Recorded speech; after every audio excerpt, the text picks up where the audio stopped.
Shalom, perkenalkan nama saya Hita Bolo, NIM 01 2019 0418, kelas L semester 5, Prodi Pendidikan Agama Kristen. Dosen pengampu mata kuliah ini adalah Ibu Tincere Kuro MPD.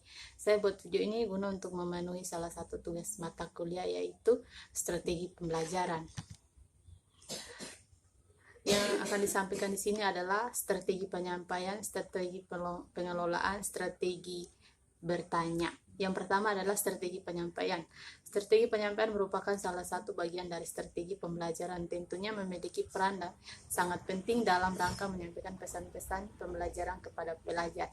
Strategi penyampaian isi pembelajaran adalah siasat guru untuk memilih, menetapkan, menerapkan media pembelajaran, interaksi pembelajaran dengan media dan struktur belajar dalam menyampaikan materi. Langkah-langkah strategi penyampaian adalah: yang pertama, strategi penyampaian simultan; yang kedua, strategi penyampaian fakta; yang ketiga, strategi penyampaian konsep. Komponen strategi penyampaian. Strategi penyampaian menurut Degeng, komponen strategi penyampaian ada 3, yaitu yang pertama, media pengajaran; yang kedua, interaksi siswa dengan media; yang ketiga, bentuk belajar mengajar. Jenis-jenis strategi penyampaian pembelajaran. Strategi penyampaian pembelajaran merupakan dikembangkan atau diturunkan oleh model pembelajaran. Strategi pembelajaran langsung merupakan strategi yang paling sering digunakan dalam metode ceramah pertanyaan. Strategi pembelajaran tidak langsung. Pembelajaran tidak langsung memperlihatkan untuk keterlibatan siswa yang tinggi dalam melakukan penyelidikan, penggambaran berdasarkan data. Strategi pembelajaran mandiri merupakan strategi pembelajaran yang membangun inisiatif individu, kemandirian, dan peningkatan diri. Yang B, strategi pengelolaan. Strategi pengelolaan merupakan perencanaan jangka panjang yang disusun untuk mengantarkan pada suatu pencapaian akan tujuan dan sasaran tertentu. Tujuan dan fungsi pengelolaan pembelajaran. Yang pertama, merancang tujuan belajar; yang kedua, mengorganisasikan berbagai sumber belajar untuk mewujudkan tujuan pembelajar; yang ketiga, memimpin yang meliputi;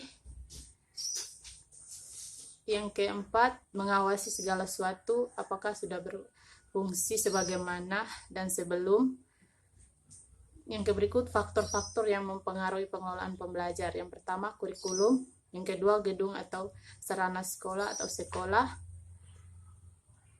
yang ketiga, guru; yang keempat, murid; yang kelima, lingkungan sekitar; yang keenam, media yang digunakan. Yang ketiga, strategi bertanya.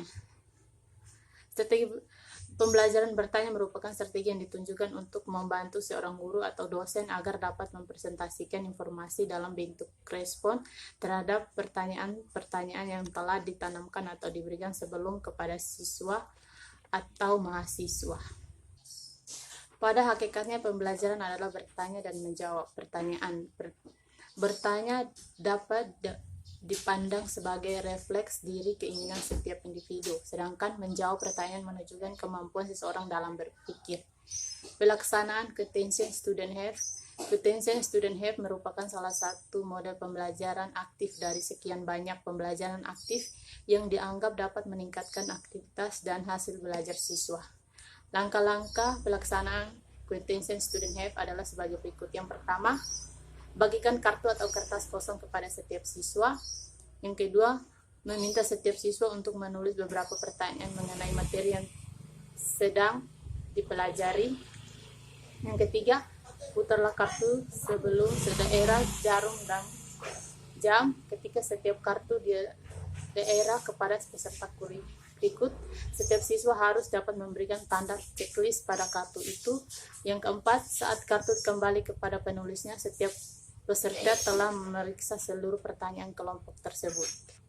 Jenis-jenis pertanyaan. Untuk mudah dan pencapaian tujuan menggunakan strategi Attention Student Have, maka penting untuk mengetahui jenis-jenis pertanyaan di mana menurut taksonomi Bloom terdiri dari yang pertama pertanyaan pengetahuan, yang kedua pertanyaan pemahaman, yang ketiga pertanyaan penerapan, yang keempat pertanyaan analisis, yang kelima pertanyaan hipotesis, yang keenam pertanyaan evaluasi. Kelebihan yang pertama dapat menarik dan memutuskan perhatian siswa sekalipun sebelumnya keadaan kelas ramai atau siswa punya kebiasaan bergurau saat pelajaran berlangsung.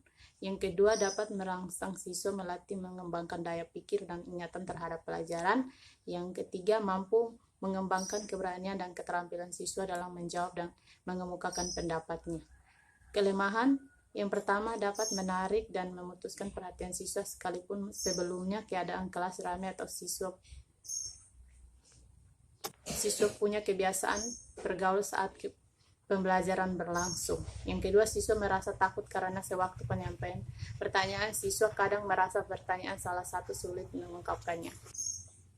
Kesimpulan dari materi ini, maka kami simpulkan bahwa strategi adalah pola yang diterapkan secara sengaja untuk melakukan suatu kegiatan strategi pembelajaran yang baik. Oleh karena itu, seorang pendidik harus memperhatikan beberapa strategi dalam pembelajaran, yaitu strategi penyampaian, strategi pengelolaan, strategi bertanya. Saran, hendaknya seorang guru dapat mendesain proses pembelajaran dan strategi yang baik serta sesuai dengan sasaran dalam strategi pembelajaran sehingga memperoleh kegiatan belajar yang bermakna. Dari materi ini pula, maka saran dari kami adalah kita sebagai calon seorang pendidik, kita harus tetap menunjukkan sikap kita yang baik dalam mendidik mereka sebagai peserta didik. Karena kita sama-sama saling membutuhkan dan walaupun kita berbeda, namun perbedaan itu ada agar kita saling melengkapi. Sekian dan terima kasih.